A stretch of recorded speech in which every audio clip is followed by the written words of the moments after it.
అనగనగా ఒక పెద్ద అడవి. ఆ అడవిలో ఒక భయంకరమైన సింహం నివసించేది. అది దయ, జాలి లేకుండా ప్రతిరోజు ఏదైనా జంతువును వేటాడి తినాల్సిందే. ఈ అడవి నాది, ఈ అడవికి నేనే రాజు అని గర్జిస్తూ తిరిగేవాడు. దాని గర్జన విని అడవి జంతువులందరూ భయంతో వణికిపోయారు.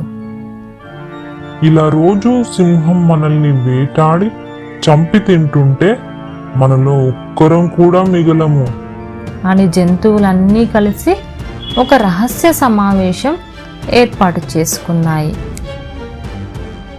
ఏదైనా చేయకపోతే సింహం మనందరినీ తినేస్తాడు. కానీ అతని ఆకలి నుంచి మనం ఎలా తప్పించుకోగలం? అతను చాలా బలవంతుడు. కానీ ఇలా రోజు భయపడుతూ ఎన్ని రోజులు బతకగలం? మనం ఏదో ఒకటి చేయాలి, తప్పదు. మనం చిన్న జంతువులం, మనం ఏం చేయగలం? మనం ఏం చేయగలం అనుకుంటే ఏం చేయలేం. నేరుగా మనం సింహం దగ్గరికే వెళ్దాం. ఏంటి, సింహం దగ్గరకా? నాకు భయం, నేను రాను. అవును, సింహం దగ్గరికే. సింహం దగ్గరికి వెళ్ళి ఇలా ప్రతిరోజు మమ్మల్ని వేటాడి చంపడం ఆపమని ఒప్పించాలి. అలా చర్చించుకొని సింహంతో మాట్లాడడానికి ఒంటి నిండా భయంతో వణుకుతూ బయలుదేరాయి.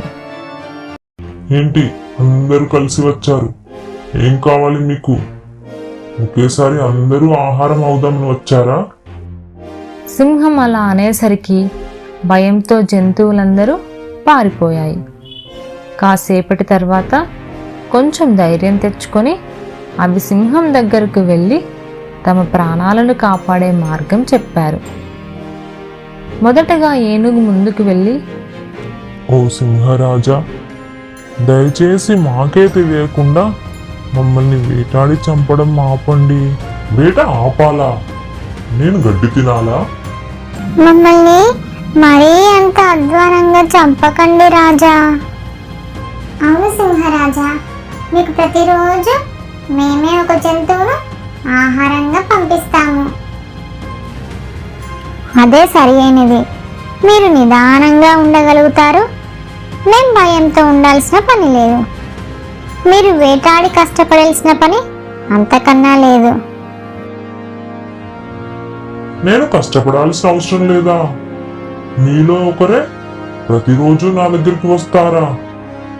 సరే, ఇదంతా బాగానే ప్లాన్ చేశారు, కానీ మీరు ప్రతిరోజు ఆహారంగా నా దగ్గరికి రాకపోతే మీ అందరినీ ఒకేసారి వేటాడి మరీ తింటా. మేమందరం మాట ఇస్తున్నాం, ఇచ్చిన మాట తప్పము. అప్పటి నుండి ప్రతిరోజు ఒక జంతువు సింహానికి భోజనంగా వెళ్ళేది. మిగతా జంతువులు భయం లేకుండా బ్రతికేవి.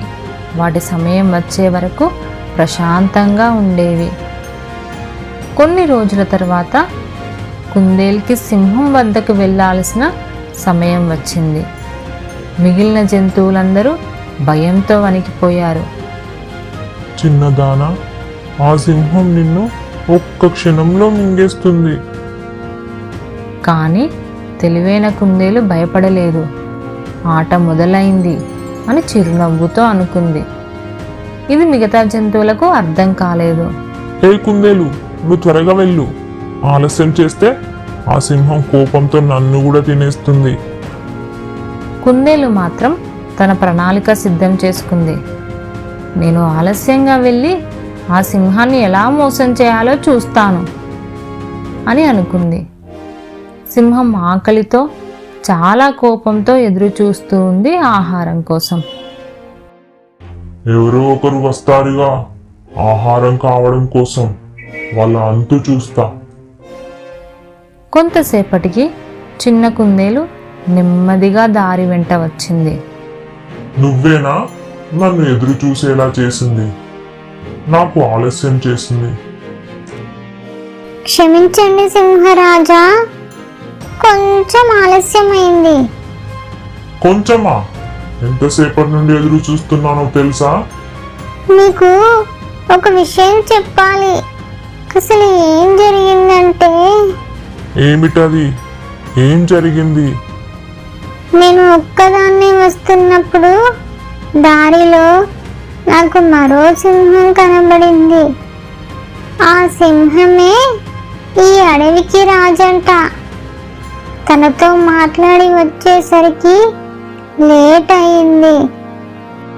ఏమిటి? నేను కాకుండా ఈ అడవిలో ఇంకో రాజా? ఎంత ధైర్యం వాడికి! నిజమే మహారాజా.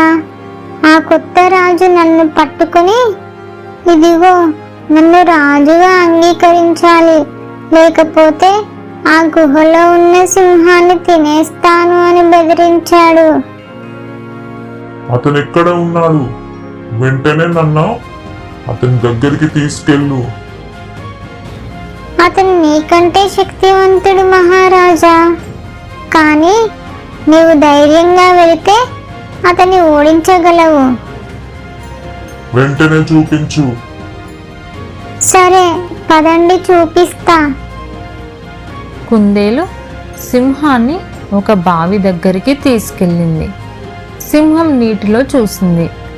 దానికి తన ప్రతిబింబమే మరొక సింహంలా కనిపించింది. ఇదిగో ఇక్కడే ఉంది. అవును రాజా, నీ ప్రత్యర్థి ఇక్కడే. ఎవర్రా నువ్వు? అచ్చం అలాగే ఉన్నావు. నా అడవికి నువ్వు రాజంటున్నావు. నన్ను చూసి కూడా వెనక్కి వెళ్ళడం లేదు. ఇలా కాదు, నీ సంగతి చెప్తా అని గర్జించి నీటిలోకి దూకింది. అంతే, సింహం నీటిలో మునిగిపోయింది. ఎంత ప్రయత్నించినా బయటికి రాలేకపోయింది. కుందేలు వెనక్కి వెళ్ళి అడవి జంతువులకి ఒక గుడ్ న్యూస్ చెప్పింది. సింహం ఇక లేనే లేదు. మనం సింహం బారి నుండి బయటపడ్డాం. ధన్యవాదాలు చిన్న కుందేలు. నీవు తెలివితో బతికే మార్గం చూపించావు. బలం కంటే తెలివి గొప్పదని నిరూపించావు. అలా అందరూ కుందేలును గౌరవించారు.